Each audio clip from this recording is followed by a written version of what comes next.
No. Okay. No, I usually when I hear uncomfortable environment, I assume that's me. So sorry. It's great to see everyone. Welcome to this, our curriculum committee meeting. Our curriculum committee work session, where now I can't get back where I was. I can see you. You know what I mean? Otherwise, I'm looking to the side. Oh, fair enough. Well, okay, so I called this meeting to order. There is no public comment, I believe, unless that's what you were all just talking about. Okay. And Adam and I just had a chance to review the minutes, so do we approve them? We do. Great, we approve the minutes. So now let's talk about structures for curricular supports. For context, Mary's been doing in our team, and Catherine was involved in the conversations as well. Just a lot of good work, I think, around structures for curriculum supports. And I also want to add that while it didn't particularly name it, I read the email today about some of the schools getting off of the support list and some of the schools being recognized for substantial improvement, or like top 25% of schools or something like that. And I was like, when it talked about evidence-based practices, I'm like, well, curriculum supports and adoption is probably one of the most evidence-based practices. Yeah, and I think the other thing we'll see is schools that are on both lists. Mm-hmm. So, right, which I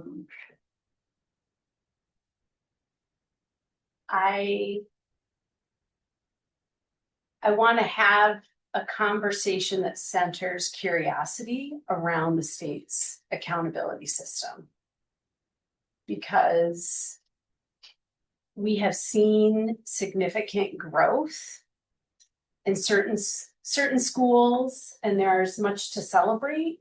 And I don't want to overlook the years of work from educators and caregivers and collaborations that have led to that growth. But I think it's, I'm curious about how some of the indicators are used and measures. So yeah, I was just providing a shout out. Yeah, no, oh yeah, and I'm hearing that and thankful for it. It's challenging for me to celebrate it and not distill everything to that one measure. So I'm always like wanting to point that out. All right, so this is a draft. It's a watermarked as a draft. You're here in person, so I'll share it. If one to review. I share you. And for those that are at home, we'll upload this document, but it's very much a draft form. Oh, thank you. I did share it with you. Wonderful. So one piece, here's what this document is trying to do. This document, based on input from educators and building leaders, is trying to put new curriculum in a rotation so that we don't have 1 year with multiple priorities. So we want to span out the audits of curriculum, targeted PD, evaluation of what's working. And we want to be transparent about choosing something per the new agreement, collective bargaining agreement. Page 10 and 11, for those watching at home, outlines the process we'll use to partner with educators to pick curriculum. And this chart is specific to elementary. It's very elementary focused graph right now. And so what structures are we using for getting feedback? I'm calling it the exploration year, which sometimes we'll hear year 0, but year 0 is hard because people are doing a lot of work in year 0. So I just like exploration year. So that's the term. And there are quite a bit of words on this, but when you're following page 10 and 11 of the contract pilot, for example, different curriculum, and having grade level teams give feedback. When we pick one, the first year, for example, right now, we're in the first year of EL, which is the K2 curriculum. We've got to give ourselves a lot of grace because the learning curve, I'm learning that curriculum and putting it into the current structure. So for example, we might have a 60-minute literacy block and all curriculums out there are written for 90. So how are you engineering and choosing what to make a priority and what not to? You said, I mean, not all ELA curriculums are written for 90 minutes. Well, the ones that we've looked at take significant amount of time. And there was a reason that we didn't choose wit and wisdom, and that was one contributing factor. Okay. In addition to it scoring very poorly on the culturally and linguistically responsive rubric that our state of New York put out, which is exceptional for K2 curricula. It's really amazing work. It's I encourage people to look at it if they haven't. So this, for example, EL is a 60-minute block, but you also have really great reading. That's 15 to 20. You have your writing component as well. So that's, Jake, what I'm saying, fit all of that in a daily schedule and looking at a sample schedule. Educators are working on their pace. And I think it's also true that our pace gets better with experience. And so that year one, when you see grace, that's what it means. It's been my experience in talking with educators piloting this. They want to do it really well, having other people's kids in front of them. And it's really hard for them to not feel like they're doing it perfectly. So having those conversations. Below in the white, you'll see this was my, and I should say R, because Catherine has looked at this as well. And actually in my March teaching and learning update to staff, I'm going to share this for elementary educators to look at and give some feedback to. But you have the curriculum and the priorities, content area priorities. And where's EL is in year one of learning, Eureka Math Squared and really great reading. They're in year 4 right now. Just to help make sense of the formatting of my chart here. I appreciate that. I know I have a couple. I was curious because you talked about pacing. I both understand that as each year goes on, you get better at pacing, right? And at like teaching with curriculum. I am curious, though, does the instructional schedule allow teachers to do all of the things that we say they'll do at the level that is expected? If we take into account what the handwriting program, math, science, typing, I guess, which is with handwriting, social studies, case studies, magnetic reading, is there time in the schedule that matches up the recommendations from the curriculum? Yeah, it's a great question. So what we started, I'm trying to think, 2 summers ago, we did a scheduling workshop for all buildings, and these are the schedule's must-haves as far as writing, really great reading, EL curriculum, the allotments, so that we could have a shared approach as a district across all 8 elementaries. Here's recommendations, right? Like lunch and recess is 2020 to meet educational minutes, for example. So that is, and it needs to be revisited, because where we hit tension is in win time. So, and again, this is a very elementary focused conversation right now. If secondary educators are not listening. And I want to acknowledge that the what win time is what I need time, and that used to be called 15 years ago, it's called Core Plus. It's a dedicated intervention time. And it's had different names throughout the cycle of our schools. So with that, So the you gave me a more nuanced answer than the yes or no. it is Yeah. nuanced, right? So here, let me give a concrete example, because we have like really great reading and we're in year 4. So I can answer concretely on that. The first year we did that, the recommended allotment for that curriculum is 15 minutes. It was taking educators 45 minutes to an hour. And not because people didn't understand that it's 15 to 20 minutes. It's because they're trying to implement it with fidelity and be super careful. And so that's an example of the pacing just being off. And now, if you go into any of the schools and observe a really good reading lesson, you're going to see it's 15 to 20 minutes.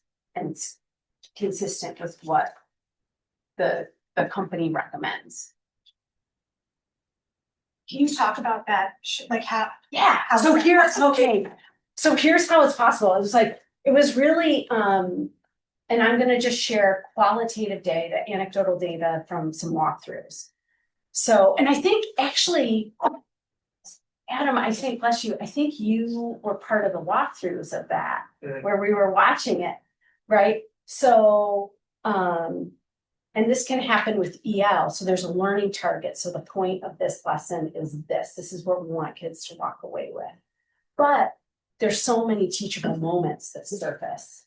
So maybe I'm doing a phonics lesson and I'm teaching on the schwa, and a child shares an anecdote and is connecting that to the background knowledge. And you're like, oh yeah, let's look at that image they use for that. Is that image really representing everyone in our learning community? So you're trying to hit on some of the student identity work while teaching the phonics. That's what slows it down. I would say, and when the pacing improved, like I remember teachers doing observations of each other. Like, actually, we're going to get to that content on student identity when we do this read aloud. And we're going to give ourselves permission to just move through these the magnet letters for really great reading. Does that help? That helps. And something like really great reading, it's really manipulative heavy, which is great with the tiles. And so what are structures just in handing out the materials? Everybody having their own letter case versus sharing with the group, right? Like the company recommends 2 kids sharing. Teachers are like, we just want everybody to have one. It was also coming out of COVID, so there was a lot of concern around that. So I guess I understand then. I understand how it takes time to start a new curriculum and to get really expert at it. I wonder what then is the impact on the students if a block though, if we're expecting the example you gave from year 1 to, I think you said year 4?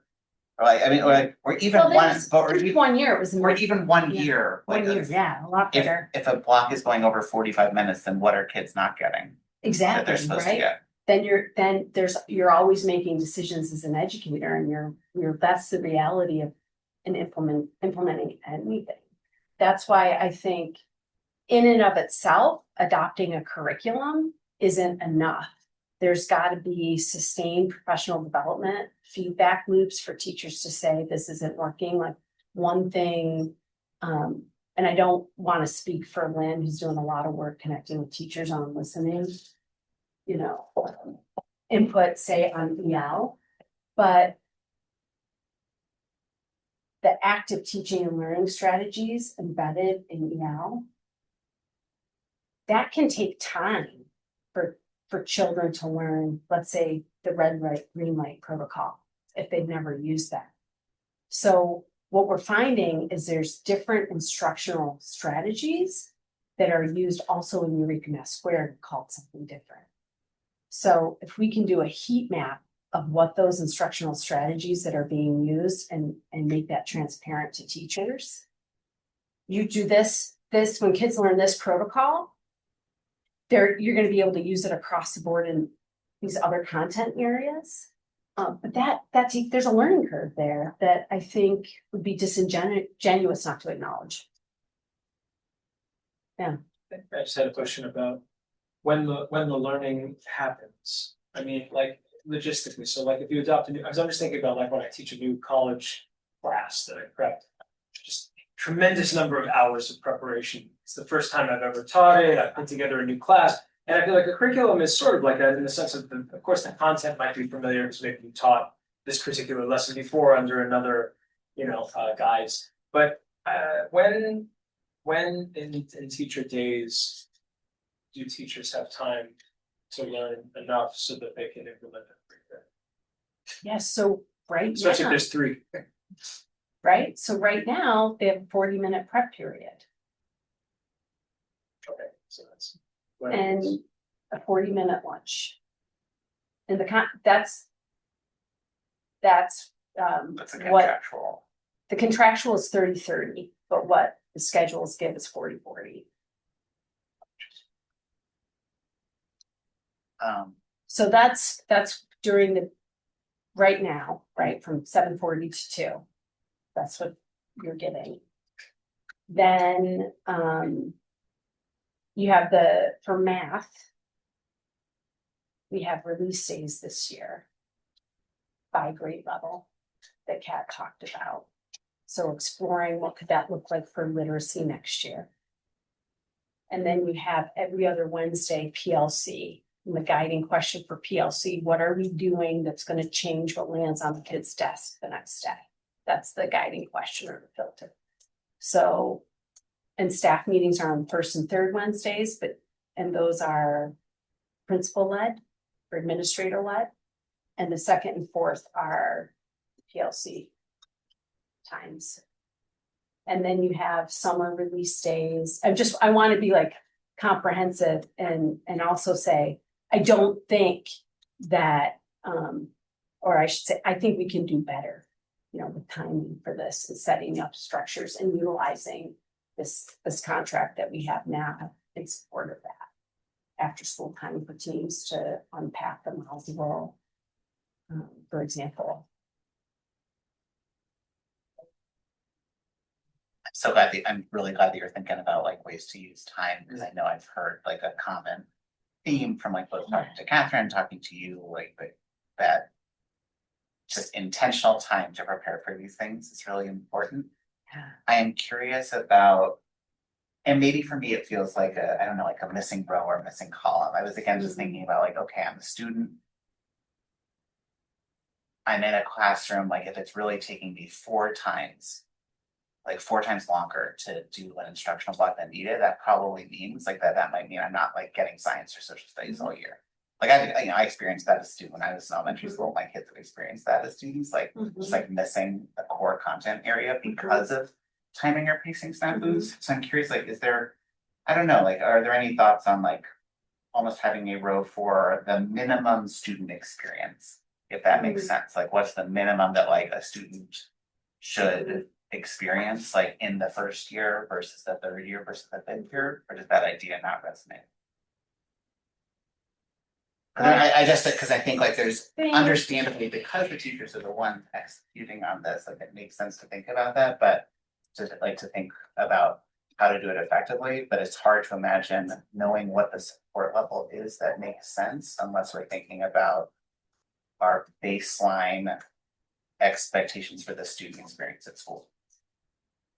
I think that what makes sense is to add a column on, and it somewhat exists on the reflection cycles, because right now we're talking from year 1 to year 4, but the reality is it's marking period to marking period. We have data strategists now that are looking at data and exploring as grade level teams and at schools, wow, this went really well, what did you do? Or the common benchmarking that you saw that was happening at DeWitt and Boynton.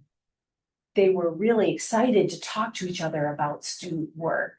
So I don't want to misrepresent that it takes a whole year to learn something because it ebbs and flow, you know, it could be a learning curve of 10 weeks or it could be a learning curve of 20. And I think any of us that have taught are humbled by the fact that our students are part of our learning curve as we make ourselves better. When I think of the teacher I was in my first 3 years versus the teacher I was in year 8, that's humbling, but it's also really inspiring and why it's such an amazing profession.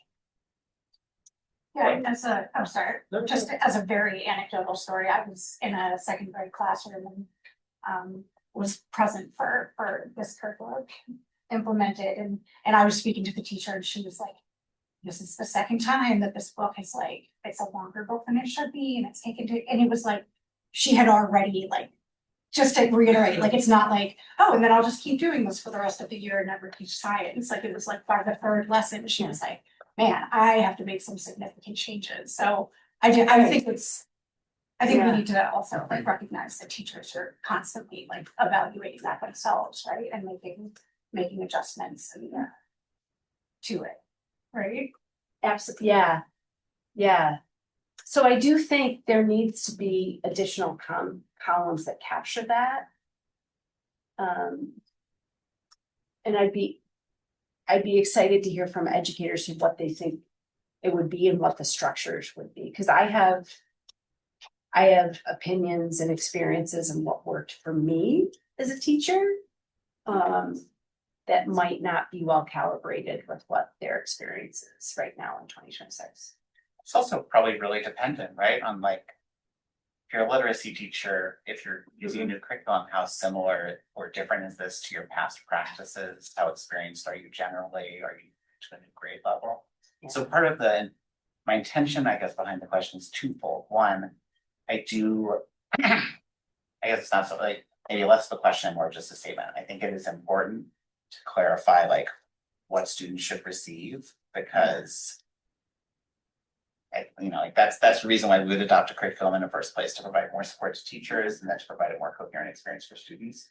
I also though find myself wondering, okay, well, let's say if we said that like we think it takes, in a previous school district that I worked in, it was like within the first 6 weeks of school. But we were also like, we were a crazy school district, so like that's fine. Like, so take the weeks or not, but within the first 6 weeks of school, like we might like, we are teaching on pace, where it's like, we're not gonna spend more than 60 minutes on a 60-minute block. And if we know that that's what we want, or some variation on that, whatever the Ithaca method is, then what resources do you and like your team and the teachers need to get to that point, right? Like, do you need something like a specific coach who helps like novice teachers, right? Like, is that the case where like new teachers to the Advocacy School District are the ones who have the hardest time with that? Or is it like expanding the teacher leader model you have in mathematics? I guess, because I know that budget conversations are happening, and I'm really curious, how can we start with what we want the student experience to be, and then go, so then what supports do our educators need to provide that experience as consistently as possible? Yeah, that's probably, do we want to segue to the listening circle update for secondary? Because they shared off of that presentation, shared what, speaking of budget items and what's needed and the impact on that. I'm gonna ask one question. I don't answer that this specifically because it is. I don't. No, I was just gonna say, like, I've said this before, but the end of year check-in. Like, I think getting data on how far into the curriculum everybody's getting, how many standards of the team, actually got hit. I know it's like a hard one, because I mean, you have to obviously do it in a way where it's like, it's not punitive. Like, if you say I only got 9 out of 13, like, you're not in trouble. But just to get a sense, like, actually this is very telling. We only made it through 2/3 of the curriculum, and these are the reasons why. And then because that's learning loss that gets carried forward to the next year, and then that can accumulate. So I think part of the evaluation of the curriculum has to do with also how far everybody's getting through it in some objective way that we can come back and be like, we're getting through 95% of the curriculum, but we're getting 65%. Yeah. There was I had one, again, it's a moment in time in a conversation with an educator who said something really powerful. Because it's really well intentioned to not want to go on if you don't feel like everyone has it, right? It's hard.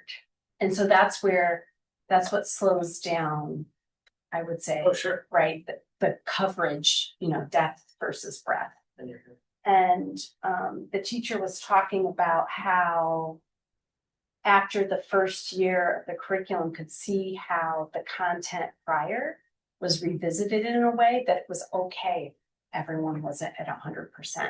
And it was more about them reflecting on it. Like if they kept going, the kids with this particular curricular that I believe it was really great reading, it was okay. Mm-hmm. But it's hard, it's really hard. I feel mixed about it. I feel like Right? more often than not, I'm sure it is okay. And then sometimes it's like, Exactly. you don't get your multiplication, just make it up like that, and you say, well, it's not okay. That's the craft of teaching and learning, Totally. right? Making that decision, it's hard. Right. Yeah. I get that. Yeah. I mean, I understand that from as teaching. Exactly, I yeah. know the choice that has to be made, so I'm empathic for that, whichever way. But anyway, just something to think. A couple of things. One, just to that end, I know that when we've talked about the math curricula, there's an acknowledgement that truly there is not enough time to get through the entire math curricula, so it does require decisions about what not to include. But it sounds like from what you were saying a few minutes ago that the belief is that with the ELA curricula, there is enough time as long as people stick to the recommended. Would you say that, or is there still, or is it close?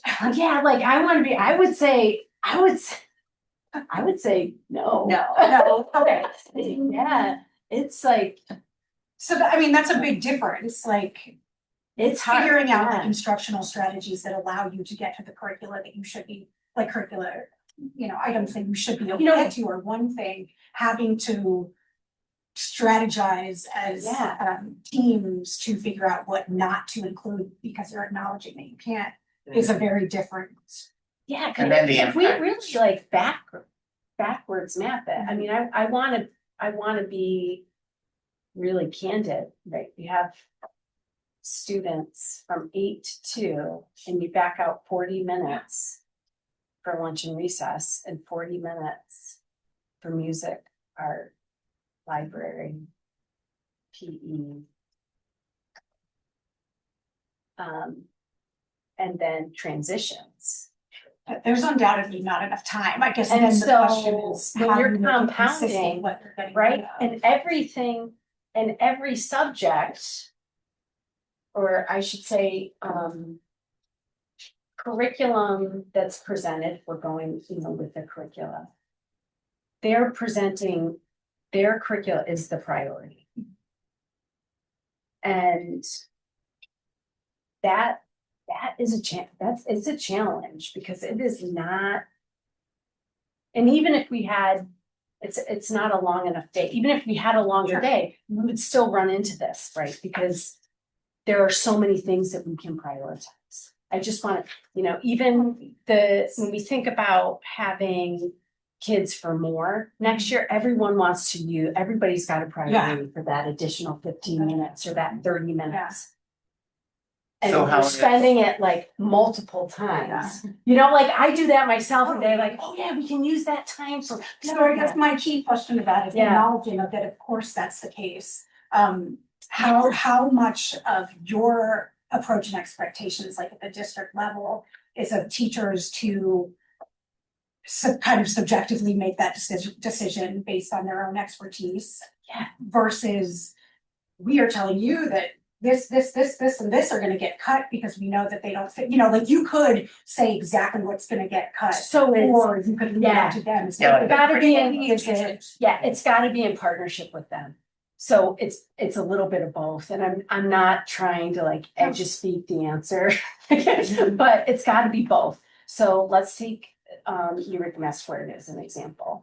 So having someone like Kat Nichols, who is supporting math strategists in every building, to look through each module and say, okay, this is where we can cut, and them coming together to talk about what's working, what protocols are really effective for a short term, where might they hit that other standard.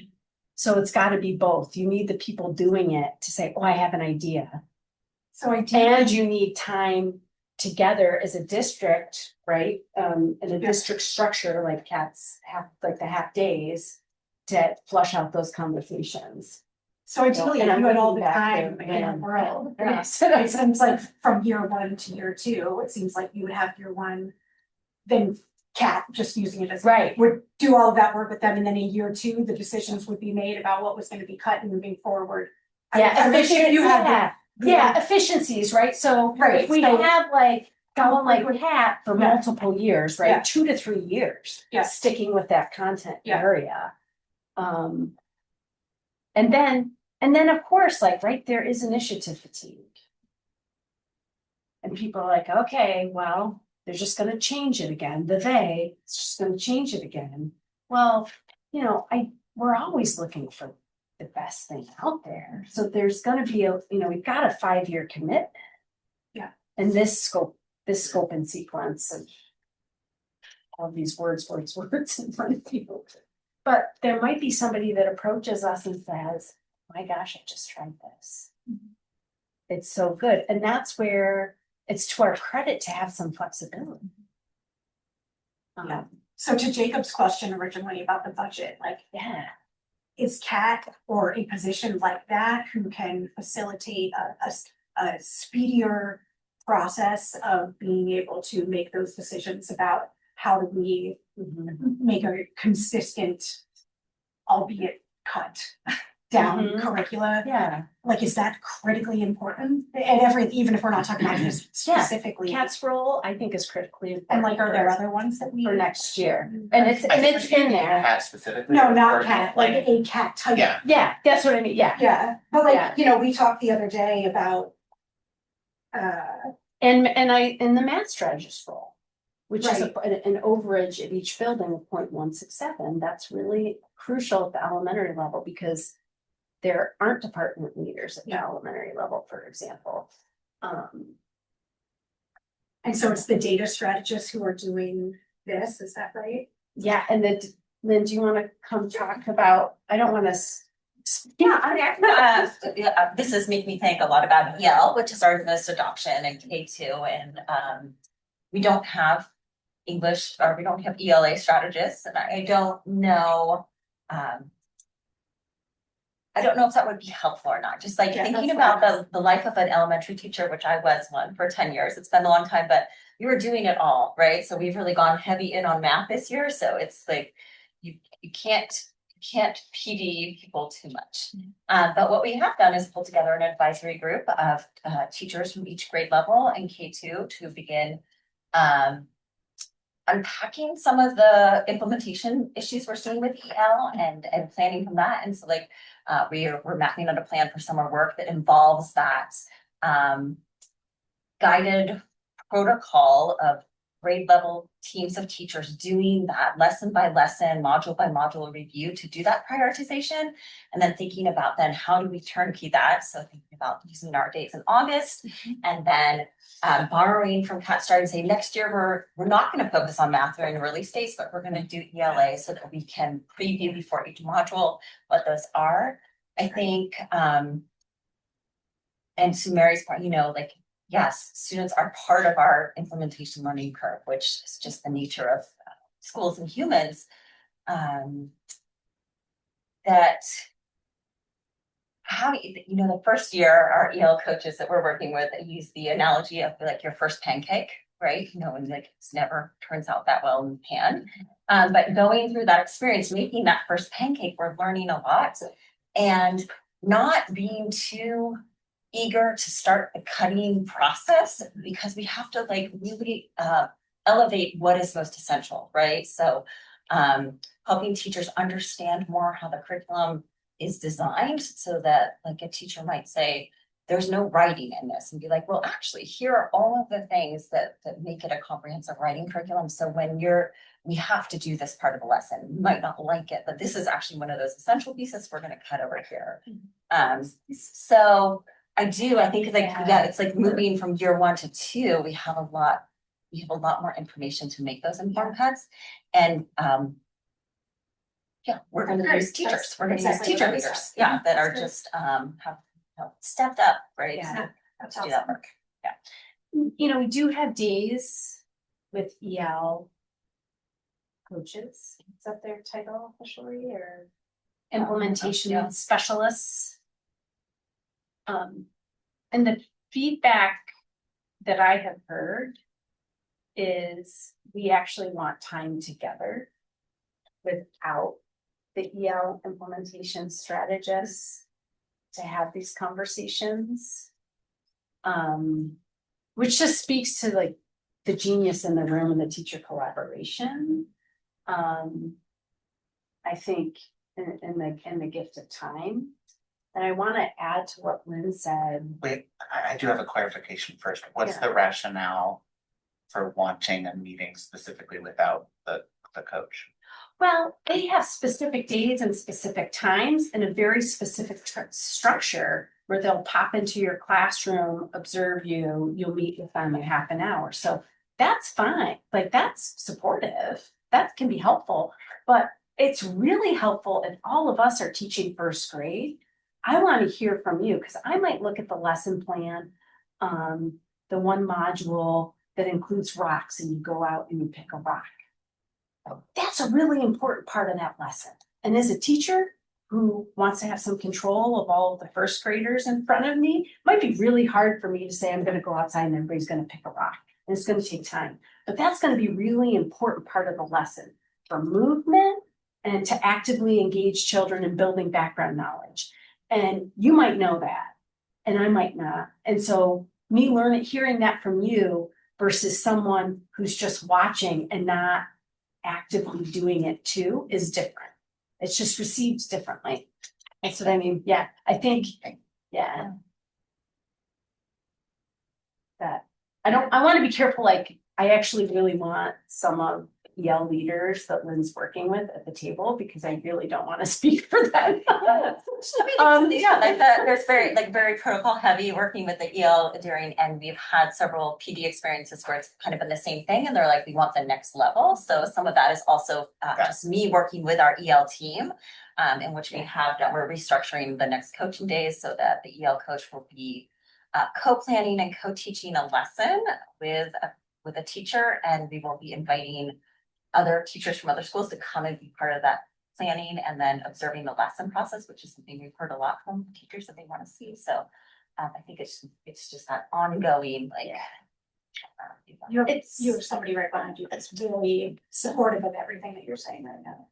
And I appreciate your help. I can tell you from my building reps, especially EL, has come in with a lot of stress, a lot of consternation about how to do it well, how to execute it with fidelity, and also that the sessions with the EL instructors, for example, have not met the needs of our folk because they do not answer the questions that are being asked. They are delivering a program and they are not adapting to the needs of our teachers. It would be hard to do. So it's good. It's good to have both. Yeah, and the other piece I want to say is when we use terms like instructional coaching, that can look different. So in 2013, when we tried it, one of the times, it was not teaching together, co-teaching together. It was, I'm going to come in as a coach, observe you teaching, take some notes, we'll have a conference, I'll give you some feedback. And then you can try again, and I'll come in and we'll look at student work. It's not a bad inquiry cycle of your practice. But in 2026, when we have co-teachers, what a great opportunity. You've got a second adult in the room. you're learning the craft of teaching. If I'm a first year teacher, if I'm partnered with Lynn, I'm gonna get to see how she's teaching literacy in real time and see what it actually looks like. Depending on what my internship was for student teaching, which by the way, is not even a full year. Necessarily, depending on the program. It's a very short internship or, apprenticeship. So really thinking about that apprenticeship model, I think what would be really helpful is you leveraging project innovation in the summer as an apprenticeship model. So we're hiring you, you're going to begin teaching in our district. We're going to offer you 2 weeks of paid time to observe teachers that have been that teach at Project Innovation that are joyful, highly engaging, know a lot of that active teaching and learning strategy, so you can see what it looks like. It's almost impossible to teach like that if you have not experienced it. And that's why the craft of teaching is, I believe, slow change. When we're stressed, we teach as we were taught. And so if you don't have the good fortune of being grown, by mentors who are really talented, you're going to revert, to the stand and deliver, or, some of the less effective strategies. Teaching and learning. You had mentioned earlier,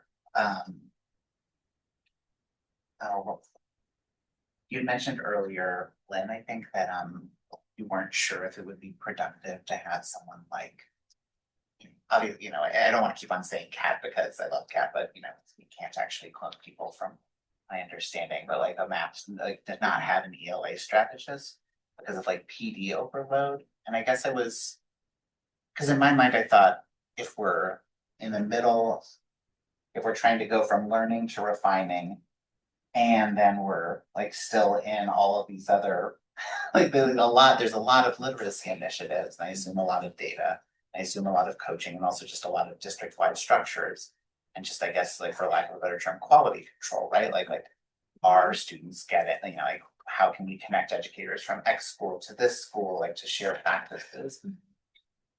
I'm trying to understand what's the case against a literacy strategist? Yeah, so it's just if there, I guess, and this is just me, this is not like a district position, but when I think about the limited time we have available, so when we think about even with every Wednesday next year, 10 minutes of that is going to be for union time, so we're down to 50, right? And thinking about just competing priorities, already it is challenging to get on an agenda, right? Thinking about how we provide PD during that time between various initiatives at buildings, district level, that I don't know if in the space of 1 year in time, having both a math and ELA strategist makes sense. I kind of almost see it as a cycle, right? Or what is our focus for this year? And in addition to that, just like our own, who those teacher leaders are. We're tapping the same people, right? So I'm thinking about some of the math strategists are the same group we're pulling in to be that EL advisory group, right? So I'm trying to, like, maybe it's not even that it's in math versus an ELA strategist. Maybe it's an instructional strategist for each building. That one is K2 focused, one is 3-5. But I'm just like trying to think about how to make the experience cohesive for teachers like you want it to be for students, especially at the elementary level. So I don't know if just adding more people necessarily or adding more strategists is going to get us where we want to be, rather than thinking about what is the work of those strategists. I would also just say, before we talk too much about it, we had this conversation with the principals, the 2 middle school principals before the listening circle the other week, and they had some thoughts on it as well. And I don't want to speak for them right now, but it definitely wasn't a yes, absolutely, man. If we had more of this, the work in our schools would be so much easier. For them, it was a much more complex question. So only to say that I think before we even get into talking about it too much, I think that speaking to the instructional leaders that are already in those schools would be helpful. Yeah, I mean, I'm just, my mind is always, find what works and then do what works. And so you Yes. like, Of the I'm math. learning from what Yeah. you all have done that has worked in math, so I'm surprised to hear on the one hand, this worked really well for math and actually that it can be broken down into replicable steps, but then not to do it for ELA. We are gonna do it for ELA, so I think we might be caught naming things differently. So here's some distinctions between math and literacy. So for literacy, every building, what our staffing model, what we have chosen to do is increase reading FTE. That's one support. Another support is data strategists that are looking at some literacy data from M-Class, right? And math, and like, And- it's looking at protocols, how do we use data in our Yeah. cycles to inform instruction? And so where we're at with EL, like when we think about the setup we have for the math strategists this year, we're year 4 of Eureka Math Squared. So to think about next year is year 2, having some EL teacher leaders to help guide that and having the structure for math with half release days for literacy, knowing we also have a finite teacher substitute pool.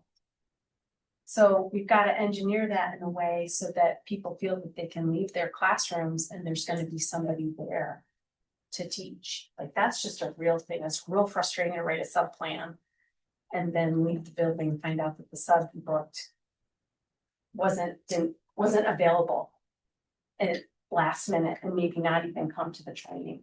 So I think adding, if I'm hearing, like, I love the idea of, and I really appreciate the willingness of resources, and we're gonna put resources towards teaching and learning. I would like us to get really creative to what that looks like, because sustaining it long-term is also something to think about. We have lived through, was it 2006 that foundation aid was cut? And then again in 2013. And so I'm thinking about that, like, okay, do we wanna do more of an audit? And we're looking at literacy needs and we're gonna repurpose some existing positions into other positions based on teacher feedback. I like, that's an authentic question that I don't have the answer to. But that level of inquiry, I think, is where we need to be at rather than adding more without that inquiry. That Being cognizant of time, I know we have stuff to follow up from the middle school. I'm curious, Mary, based on the 5-year rotation, like this wonderful document that I don't know, Yeah, I wouldn't together. call it wonderful. It's a lot of words, it's alphabet soup. it's wonderful. I know I heard. We asked some questions around like specific supports. I know I asked around like student focus. I'm curious about like at some point including middle school and secondary in the conversation around reviewing for existing practices Yeah. and evaluating and like determining what the next step is. But do those sound like things that perhaps we could circle back on, because this will be assumedly an even better version of this would be part of our strategic plan for the district. Absolutely. Are there any other questions, concerns, wonderings about this topic? I have a final thought. I think it's just something that I'm thinking about. I don't have the answer, but I'm just imagining the scenario where we're in the classroom and we come to realize that it's not possible to get everything done, which of course is going to happen. And then I think just the question that I'm having is like, I'm feeling that there's a lot of subjectivity in determining at that point what's going to happen. And that's just what I'm wondering about, like how that's supposed to be driven. Like, is it board driven, administration driven, teacher driven, like classroom specific driven because of the particular students in the classroom?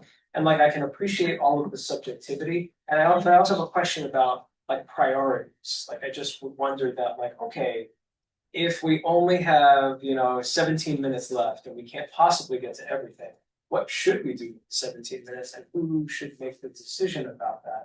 And I feel like, so I'm saying, it's just a big question that's like bubbling up, I don't have the answer, I don't expect anybody to say, this is what we're doing. I think it kind of points back to, also to board priorities and like, what would we wanna see, and what would the administration agree with the board that we would wanna do, and teachers agree that they could implement. So that's just what I'm left with at the end of all this. Yeah. And I wanna say her name, because I'm standing on the shoulders of the Deborah Nass, Jan Zuckerman, Sarah Taylor, who really grew me as a teacher. And Sarah Taylor was a principal and mentor that I had the privilege of learning from. And she always said she would set a priority that was in line with the district, priority of Portland Public Schools for our building.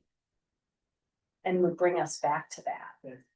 And it would be 15% of our practice. So we might have a real focus on writing one year. And the next year, it was the math adoption. And to really help us maintain that so that we didn't get burnt out and really hate ourselves by November. And that was really helpful. So I think, although you're not asking for an answer, what I would say is asking that question alone is really important, because it surfaces, I think, what we need to have some consensus around. So, because that allows people to give themselves some grace, that this is our priority, this is what I'm learning this year, this is where the focus is, this is one of the filters I'm going to use to make that decision. That makes sense. So much. Yeah, thanks.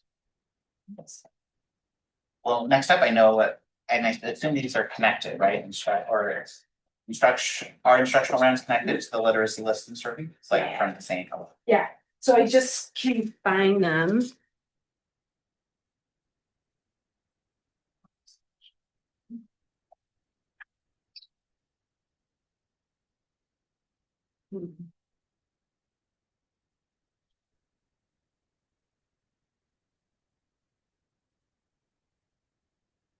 All right, so I'm gonna start with, so we did a combo. We did the instructional rounds at Boynton and DeWitt. I want to publicly thank the teachers who welcomed us into their classroom. And the students. It was really great to be at both Boynton and DeWitt. And so for shared understanding, we did 20-minute classroom visits. And then we ended our time in a listening circle. And so many of us took notes. This is, I want to share, I try to keep the words accurate and not summarize what people said, but it was quite a task. So essentially what you have here is the hopes that surfaced, and I put them in categories. So you had the academic impact that's coming through with some shared planning, and an impact that's the de-siloing of Boynton and DeWitt and the teams collaborating.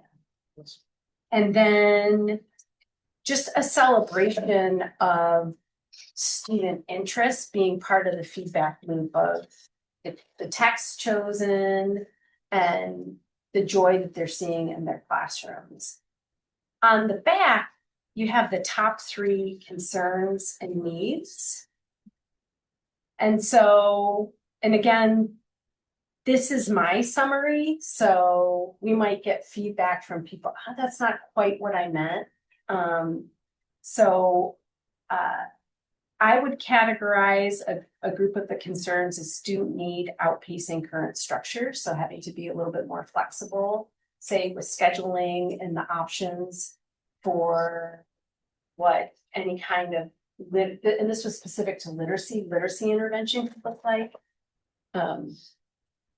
And then the scheduling constraints and some limitations of co-teaching. And, and trying to hit both ends of the spectrum in co-teaching, I would say are the continuum of need that surfaced. And then the professional development gaps and alignments. And so this reflected when Jennifer and Charm came and presented and they gave that last slide, what do you need? That was echoed by their colleagues in the professional development. So I tried to, you'll see specific mention of, say, writing revolution training. And then the science of reading. We're in year 2 of a series with the Reading League. So that BOCES hosts and coordinates. So continuing that for a 3rd year. So I'll give you a minute to look at some of this. And Emily, there was a 3rd document that surfaced from instructional lead, but I'm not sure if I shared with you. I don't think I did. Yeah. And I want to throw this up just as follow-up from Charm and Jennifer when they asked for things that they need. There are things that we need to think about in the budget conversation that are required planning ahead, and then there's things we can change tomorrow. And what they're asking for, some of those things we can change tomorrow. So I have a follow-up of what we're doing based on their input that I'd like to share out today before we end. It's helpful, and I do want to thanks to everyone who let us into their classrooms. I know that's strange, and it was particularly heartwarming just to see the level of collaboration and alignment and understanding of that impact across Blaine and DeWitt. I think it can be really hard, especially at a middle and secondary level, to sort of plan across schools like that. And it was very evident that that was happening and that there was an appreciation of it. I also know when it comes to the concerns and need, I was just curious because one of the folks in the room had mentioned homework policies.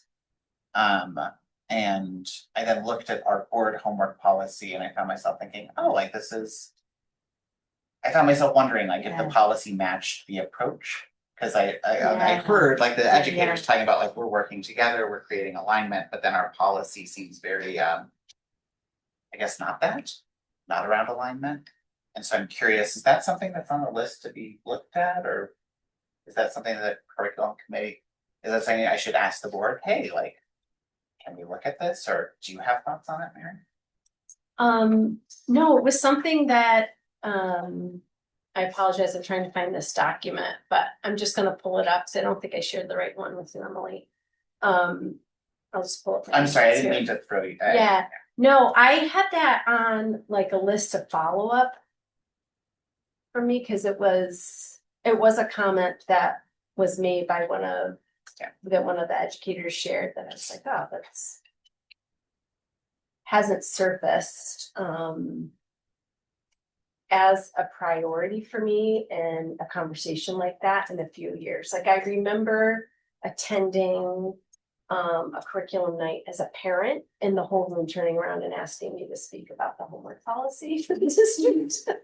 And that was maybe, that was, 13 years ago. So I was like, oh, okay, this is resurfacing as a conversation topic that. Sorry, I didn't mean to use that. Yeah. Sorry, Emily asked me if I found one and I did, it was called homework.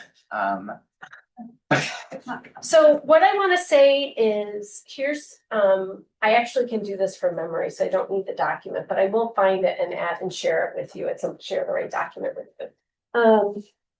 So instructional coaching was one of the things that came up on the last slide of their presentation. So we're starting that in March. So Angela Levy we have 3 days with BOCES. That Angela is a literacy coach and support. So she's coming on Tuesdays to Boynton and Thursdays to do it, I believe, or, one day, dedicated day a week. To support educators as they would like. We have allocated in the budget paid time for departments to gather to look at their curriculum, so that goes beyond what they requested for their department. It's really a recurring theme for ELA, maths and science, world languages. It's something that is surfacing across the board. So right now, department leaders are asking specifically for literacy, and they have to get the word out to the other department leaders, to the other content areas, are asking their teams what dates are going to work for you for the summer to come together for some paid time. And then the last one was specifically around professional development beyond fluency. That was a recurring theme, right, Lynn? It wasn't beyond decoding, it was beyond fluency, I think. And around so. Or around fluency, right? That's right. It depends. Beyond decoding, around fluency. And right after that, one of the educators came up to me and said, I would really love to do that. So we're getting that on the date, on the calendar, on the summer PG calendar, but also offering sometimes, like that's something we can offer now, after school, have a PLC day dedicated to that. We don't have to wait a budget vote to do those things. That's great. I love the immediate responsiveness to some of the questions. I know one of the items also in terms of student needs, outpacing current structures, like gaps created when we are not engaging students. And I know I was curious around just like generally in the Ithaca City School District, what are, as a student, what are the expectations for to what degree I should be engaged? I know we've had comfort, there's people like Shiraki Holly, who was involved in the 3 through 5 magnetic reading, or folks like Anita Archer, who's been involved in really great reading and some of the more explicit instruction around just how can we make sure that students are consistently being asked to talk and read and write and do all the things. So I'm curious, are you planning on addressing that with coaching and PD as well? Because that was an area where I think we saw, would love to see more. Yeah, so I tried to capture that in this chart on the kind of overarching kind of active learning across all 5 years.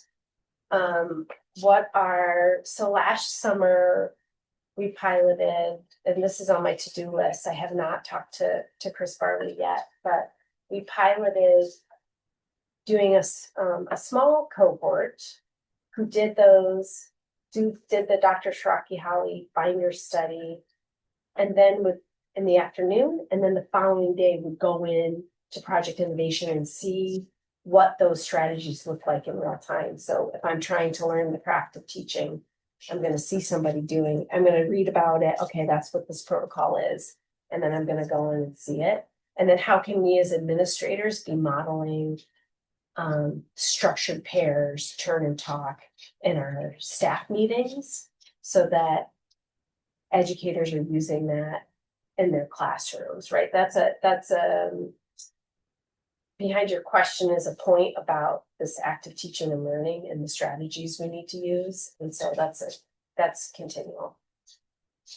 Yeah, and I'm hearing the idea of let's model it, let's teach it. And so then I'm curious about, and maybe it's the next question, and then the follow-up to make sure, is it happening? What obstacles are people experiencing? And then how can we overcome them? Because within the initiative or with any shift to it's both about the modeling and then the follow-up. So that's where I think leveraging co-teaching pairs could be really powerful. And I'm excited to partner with teachers more on this idea.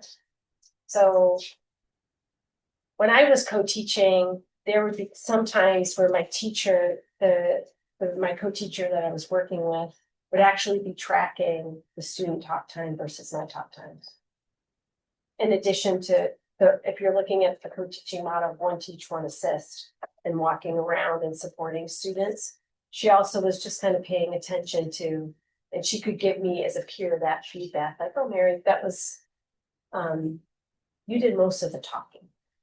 In a very kind, helpful way. So I think just encouraging and making space for educators to collaborate and give each other feedback is important.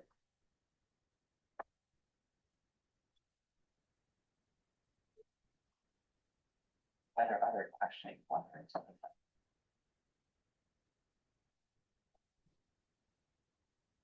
Well, I guess I wrote down in terms of the action items, is that there's stuff around revisiting, looking a little bit more into homework policy, and I'll actually ask the board tonight, like if that were going to be revisited, because it looked like it was last revisited in 2010. How would that happen? The piece on student engagement, and some of the next steps around the 5-year rotation. Are there, and then when it comes to agenda setting or other items, are there other things that we are particularly interested in, curious about in the upcoming months? Thinking if we had like some class data updates, maybe, I mean, if that's what other people also would find interesting, but not to make a whole discussion out of it, but maybe to check in and see like how's that going, because we're piloting a new system of data collection. Yeah, absolutely. And actually, the Assistant Commissioner of Accountability came to Enfield to see and learn, and regional superintendents gathered to look at Enfield's data, which is rather exceptional. So I think that would be great to have a chance to share that with you. And is it possible for that to be shared with the whole board? I think like one thing I'm thinking about is because I agree, I would love to see it. I think it's also just useful board information. I don't want student achievement to be relegated to this one group. And I would say, and it is, yeah, absolutely, it can be, and also some of the highlights and with different various community collaborators, pointing them to the website and the work of the communications team and updating accountability data and press releases, that could be part of that, so that people know where to go to see that information too. This is important. All right, well, in that case, if there is nothing else, this meeting is adjourned. Good job, everyone. All right. Thank you, Sarah. Thank you, everyone.